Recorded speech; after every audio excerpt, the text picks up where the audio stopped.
बिस्मिल्लाहिर्रहमानिर्रहीम।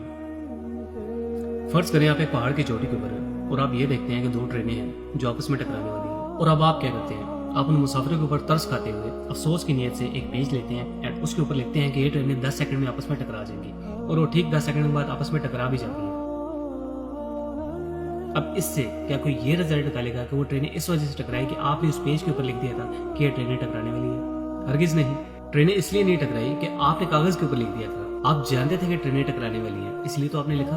जब हम अपने महदूद इल्म के साथ ये जान सकते हैं कि ट्रेनें आपस में टकराने वाली हैं, तो अल्लाह अज़्ज़ व जल जो सारी कायनात को पालने वाला है, यकीनन वो जानता होगा कि हम इन द फ्यूचर क्या करने वाले हैं। अब इसका ये हरगिज़ मतलब नहीं कि अल्लाह का वाक़यात का इल्म रखना या इन द फ्यूचर जो होने वाला है हमारे साथ उसका इल्म रखना हमारी मर्जी को दबाता या ख़त्म करता है। अल्लाह पाक ने हर इंसान को दो रास्ते दे रखे हैं, सीधा रास्ता और बुराई का रास्ता।